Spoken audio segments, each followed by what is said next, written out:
그저 자기 몫은 묵묵히 해나가는 사람이니까요. 그런 남편 옆에서 저 또한 남편을 따를 도리밖엔 없었던 것 같아요. 한 번은 제가 슬며시 찔러본 적이 있습니다. 자기도 참 애지간한 사람이야. 생전 저기 저짝 누나 이야기는 안 하네. 누나잖아. 누나 궁금하지도 않아? 하면 뭐해. 엄마 가슴만 아프시지. 그리고 아버지가 계신데. 전 어쨌든 어머니의 깊은 슬픔 알아버린 이상 그런 이유로 시어머니가 아무리 여깃장을 놓고 하셔도 시어머니를 마음으로 미워할 수가 없었던 겁니다. 저도 새끼 낳아본 애미니까요. 지금은 시어머니 장례 치르고 반년이 지났습니다. 참 우리 시어머니 돌아가시는 날까지 어찌나 제 속을 그리고 자기 아들 속을 팍팍 썩이시는지 술고래 시어머니 둬보지 않은 사람들은 그 심정 잘 모를 겁니다. 돌아가신 것도 술 자시다가 돌아가신 거예요. 돌아가신 시어머니를 욕하는 것도 잘하는 짓 아니지만 솔직하게 다 적어야 할 것 같아서 적습니다. 시어머니 돌아가신 날이요.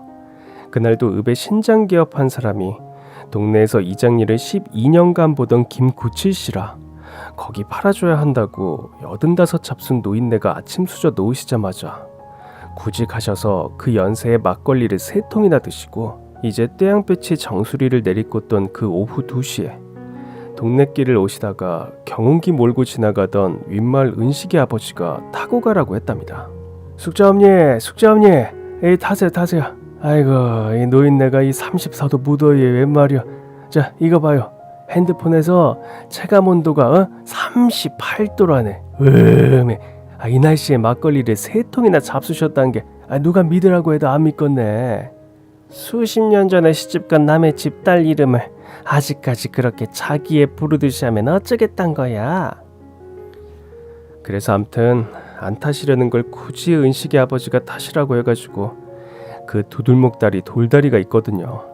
개굴창 바로 위에 한 30m 길이나 될까? 그 다리를 앞두고 진짜 한 3m인가 앞두고서 타셨다네요. 그거 타시고 그 두들목다리에서 은식이 아버지 경운기가 개굴창으로 떨어져 내린 거예요.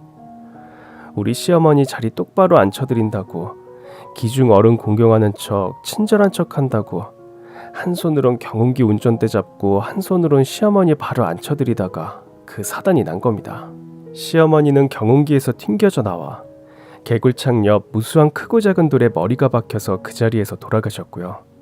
더 환장하겠는 건 그 더운 거리를 몇 킬로를 걸어오시다가 그 다리만 건너면 되는데 또 그걸 거절거절하다가 그 다리 3m를 앞두고 결국 그걸 얻어 타고 타자마자 1분도 안 되어 사고가 났으니 돌아가신 분도 애지간히 억울하실 거예요. 반년 전에 말입니다. 이제 내일이면 발인인데 저녁 11시가 넘으니 조객들도 거의 다 돌아가시고 어머니와 같이 개굴창으로 꼬꾸라졌던 은식이 아버지만 머리에 붕대 감고 얼굴엔 반창고 붙이고 오른팔은 깁스한 채로 동네 두 분과 소주잔을 기울이시며 개굴창에 박힐 때 난 이제 저승으로 가는갑다 하느라고 옆에 아줌니가 어디가 박혔는지 그게 아무것도 생각이 안 났어. 내가 그때 생각이 나서 얼른 아줌니를 안아 올렸다면 안 돌아가셨을까? 아유, 이 술 좋아하시는 양반 술 자시고 돌아가셨으니 원한은 없을란가. 아유, 진짜 참 사람 산다고 할 수가 없어. 아니 그걸 왜 올라타가지고 내가 달한다고 했다고 왜 올라타셔가지고. 아유 진짜 안 올라타셨다면 안 돌아가셨을 거 아냐. 본인도 괴로우셨겠죠. 자기가 타라고 했었으니까요. 사고 때 이야기를 한 소리 하고 또 하시는데 그 녹음기 틀어놓은 것 같은 소리 들으며 밤을 지새울 각오를 하고 있었던 밤이었는데요. 은식이 아버지 팀 말고 마지막 조객을 이제 배웅하느라고 앞에까지 나갔는데 아까 낮에까지만 해도 비어있던 바로 옆호 장례식장에 한 망자가 모셔져 있는 겁니다. 흙긴 영정사진을 보니까 굉장히 학문이 든 얼굴이랄까. 지적인 노인의 사진이 모셔져 있고 빈소에 사람 하나 없이, 아니 상복을 입은 떡대 초로의 여성이 혼자 앉아 있는데요. 제 눈에 왜 그렇게 그 뒷모습이 스쳤는지는 저도 모를 일입니다. 아마도 바로 옆호에 모셔져 있는 영정사진 속의 주인공, 즉 제 시어머니인지 착각할 정도로 똑같은 뒤태에서 마음이 끌렸던지도 모르겠네요. 보통 빈수를 모신 첫날은 사람이 없게 마련이거든요. 그래도 너무 쓸쓸해서 저라도 들어가 나부죽이에 엎드려 절이나 한 자락 올려야겠다는 생각을 하고 안으로 들어갔습니다. 여기 상주가 여자 혼자인가 봐요. 상주시죠? 얼렁뚱땅 다가가며 말을 붙여보았는데요. 앉아있는 분은 60 전후로 보였습니다. 그 덩치 여성 손에 들린 건 소주잔이었고 아무도 찾아오지 않는 빈 곳에서 홀로 소주를 마시는 여성의 모습과 그 손과 그 손에 들린 작은 소주잔을 보고 가슴이 덜컥 내려앉고 있는데 그 여성분이 등을 돌려 얼굴을 보이더라고요. 순간 숨이 멎는 줄 알았어요. 안 그래도 종일 일어섰다 앉았다 오시는 조객들 맞이하던 전 다리가 풀려버린 것도 같고 사지가 덜덜 떨리더라고요. 바로 어제 돌아가신 시어머님이 거기 앉아 계신데 안 놀라겠나요? 혼술하시는 모습이며 소뚜껑 같은 손등이며 손에 쥔 자기 콩알같이 작아 보이는 것하며 조선반도만한 뒷등하며 옆모습하며요. 그러나 나이대는 틀리죠. 이 여성은 60대 초반인 겁니다. 전 왠지 느낌으로 뭔가가 짐작이 되었지만 사실 세상엔 얼마든지 기가 막히게 닮은 사람들이 존재하니까요. 그런 거 텔레비전에서도 많이 봤었으니까요. 이 여성이 말이에요. 혼자 소주잔을 기울이다 말고 비틀비틀 일어서다가 말고 갑자기 술이 확 깨는지 뭔가 경계하는 모습으로 변하는 겁니다. 누구세요? 아니 저는 그 옆호실 상주인데요. 그러니까 왜 그러시냐고요? 우리 아버지하고 아시는 분이세요? 날카롭게 아래 위를 견주어 보며 살피는 게 상주가 조객을 상대하는 모습이 아니었습니다. 저기 그게 아니라요. 물 한 잔 드시고 목을 축이시고요. 저는 옆호실 상주인데 빈소가 새로 차려져서 그냥 궁금해서 건너와 봤어요. 오실 분들에게 연락을 빨리 돌리셔야 내일부터라도 조객을 받으실 텐데 가족분들은... 그제서야 안심이 드는지 도로 주저앉으며 그 여편네 할 일 무작시럽게도 없는 갭이네. 아휴, 난 또 뭐라고. 다시 술잔을 기울이는 겁니다.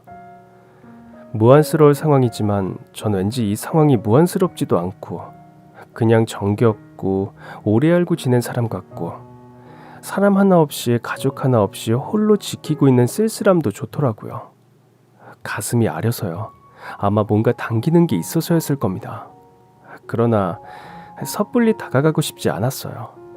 단지 앉으라는 소리 없음에도 마주 앉아 가운데 뒤집어 있는 종이컵을 꺼내서 저도 소주를 조금 따라 마셨습니다.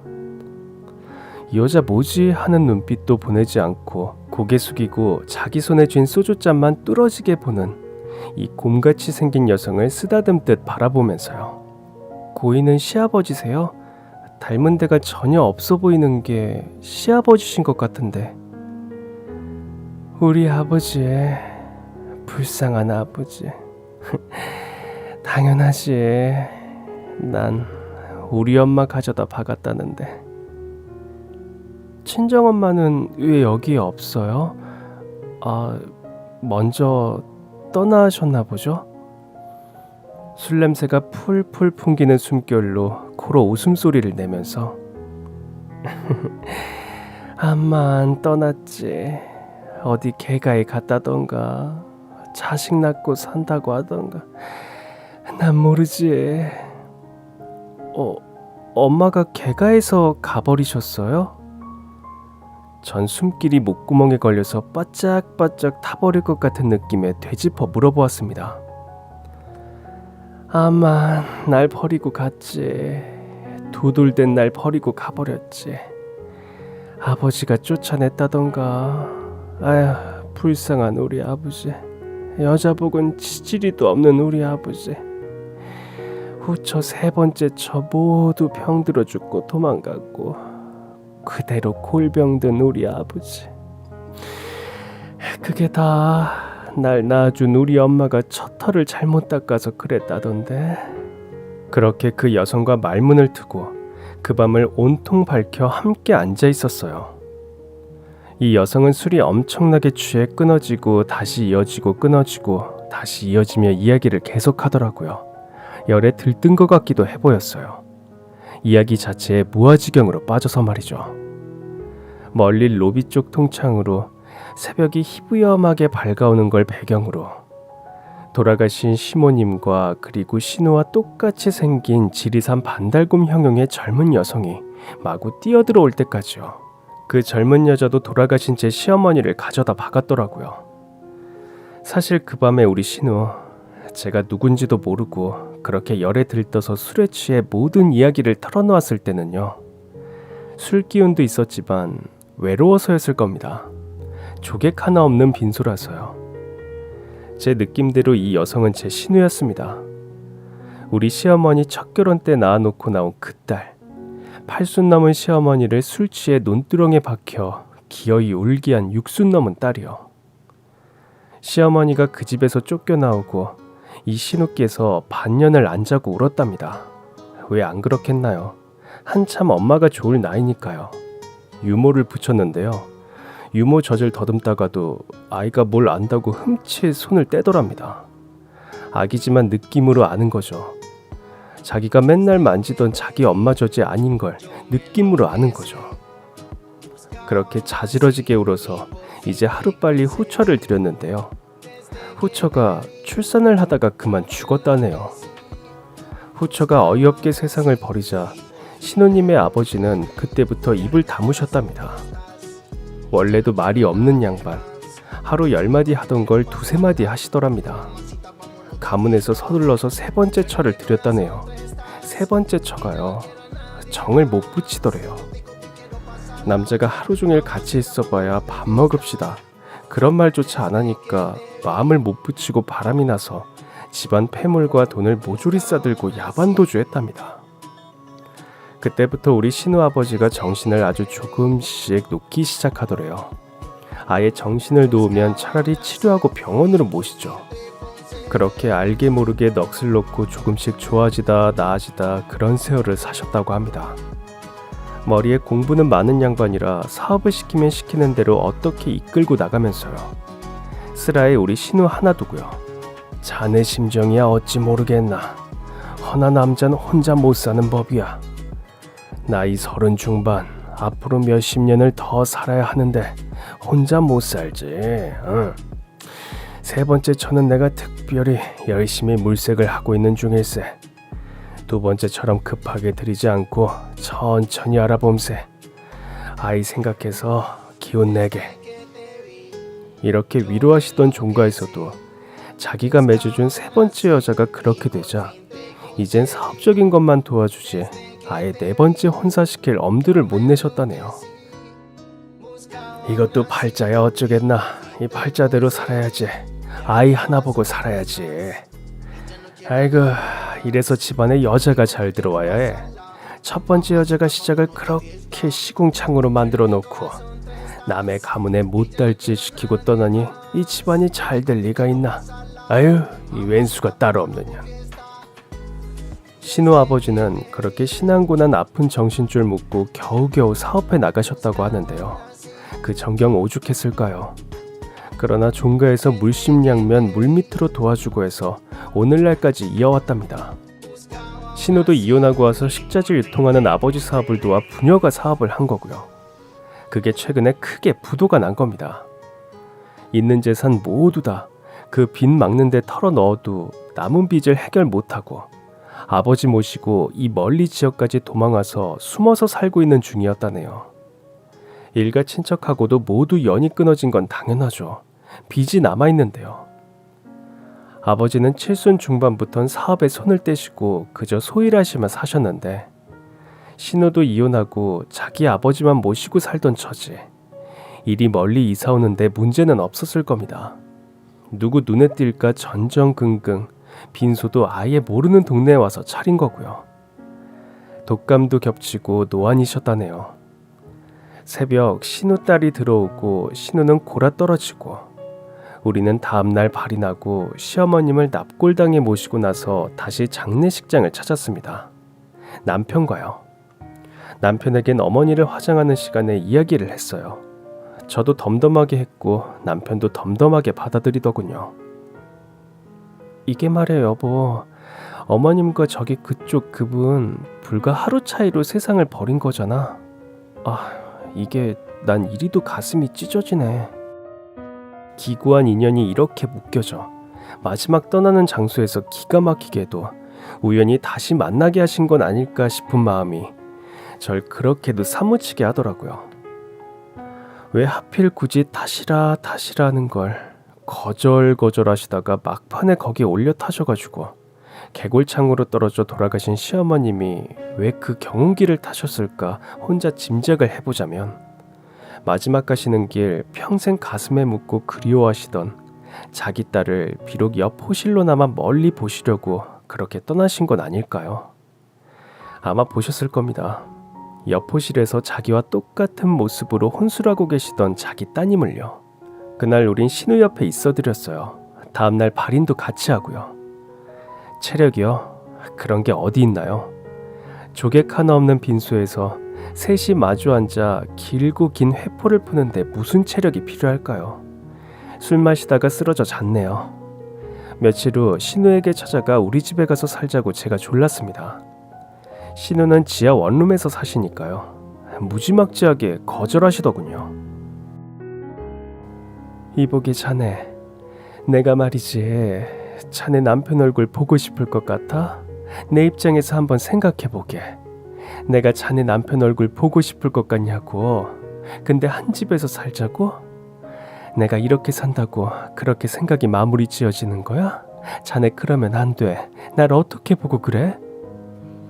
역시 뼈대 있는 집안의 핏줄이시더라고요. 그렇게 거절받고 돌아와 전 우선 어머님에게 증여받은 현금 4억에서 3억을 꺼내 신우께 가지고 갔습니다. 형님, 이런 거 저런 거 생각하지 마세요. 체면 그런 게 어디 있나요? 어머님 마지막까지 형님 생각하며 우셨어요. 전 다른 거 없어요. 그이와 저 어머님 대신 어머님이 형님 집안에 하신 거, 어머님이 형님께 상처 드린 거 그거 조금이나마 갚고 싶어요. 신우는 또 거절하시더군요. 이보게 자네 참 맑기 어둡네. 응? 나 그 3억 자네한테 안 받아도 내 능력으로 빚 갚아.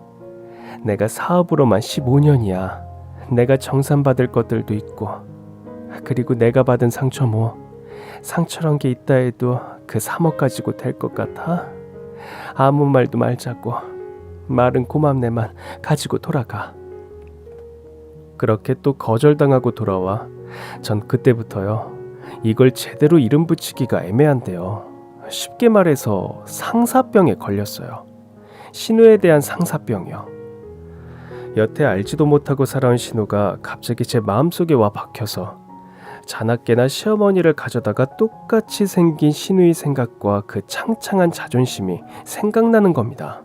신우가 자기 낳은 생모에 대한 감정을 총체적으로 표현한다면 아마 이 한마디일 겁니다. 내가 자네 남편 보고 싶을 것 같아? 근데 한 집에서 살자고? 이 속엔 모든 애증의 감정이 다 들어있을 거예요. 할 수 있나요? 제가 할 수 있는 선에서 신우를 도우는 수밖에요. 일주일에 한 번씩 죽어라 반찬을 해다 날랐습니다. 입맛은 안 봐도 뻔합니다. 시어머니 좋아하시던 음식들로만 해가니 다음 주에 가보면 반찬 그릇이 거의 다 비어져 있더군요. 그렇게 찬압을 일주일마다 바꿔가며 신우집을 들락거렸습니다. 사업 일으키려 동분서주 새벽에 나가서 저녁 10시에 넘어서야 들어오는 신우의 원룸을 분통같이 치우고 쓸고 닦고 수건이며 속옷들 삶아서 널고 이불 빨고 반찬에다가 나르고요. 그건 마다하지 않으시더라고요.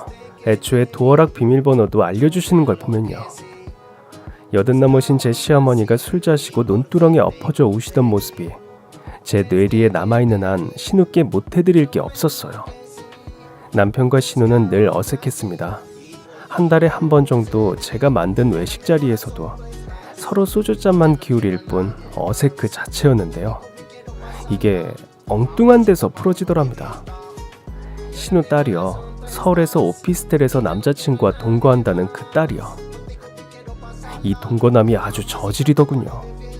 사실 남자애가 이상한 애라는 건 간간히 신우에게 이야기는 들었지만 헤어지는 것도 쉽지 않고 해서 질질 끌고 있었나 봅니다.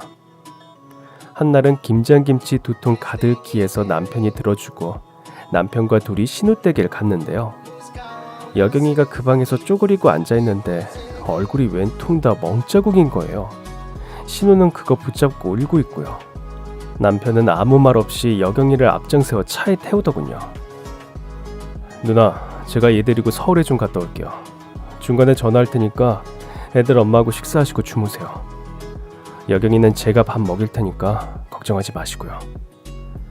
남편은 그 길로 여경이를 앞세우고 서울로 갔고 오피스텔로 가서 남자애를 반을 죽게 두들겨 주었답니다. 사내 새끼가 할 게 없어서 여자에게 손질이야? 너 그렇게 힘세? 그래, 힘세니까 나한테 한번 맞아봐. 응? 이게 어디서 여자한테 손질이야?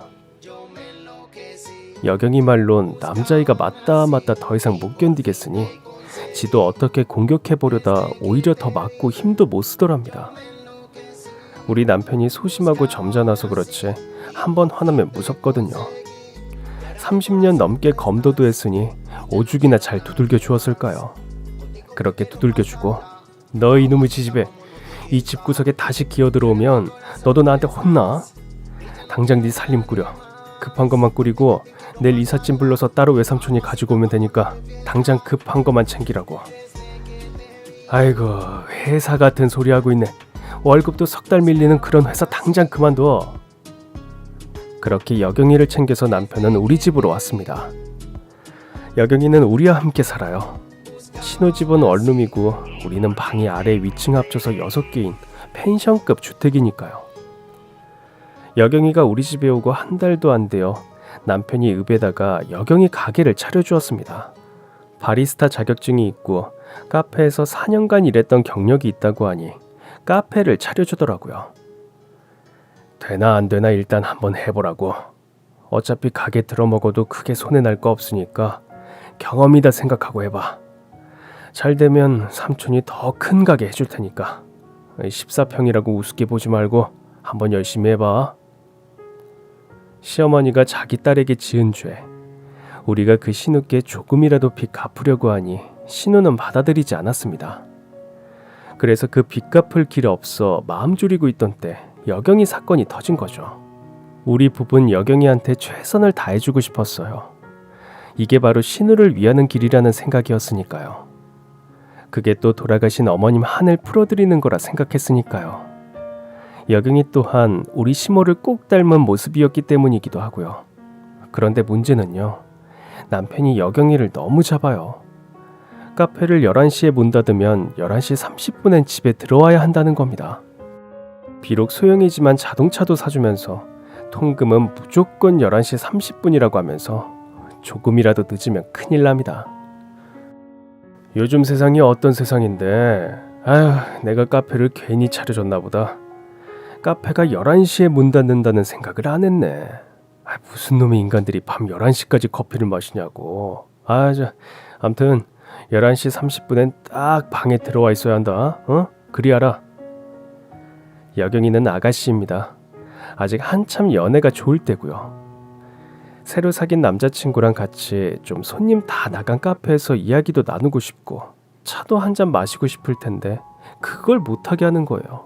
그러니 여경이가 열불이 안 나나요. 열불이 나서 화를 내고 카페 근처에 원룸을 얻겠다고 난리를 치는 거죠. 남편도 안 지고 같이 화를 내고요.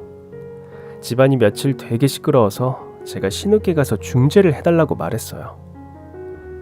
형님, 집안 쑥쑥하고 저 머리 쑥쑥하고 아주 괴롭네요. 둘이 한치도 안 물러나요. 좀 중재 좀 해주세요. 아유, 건방진 녀석. 외삼촌이 지 잘못되라고 그럴까봐 어디서 건방지게 원룸 같은 소리를 짓거려. 옳게 여경이 더 잡아. 동생 보고 더 잡으라고 해. 그냥 정신 차리려면 멀었어. 남자한테 태워서 여기 내려온 년이 뭐가 어쩌고 어째. 아휴, 나 그거 편협 안 들어. 중재도 안 해. 둘이 알아서 하라고 해.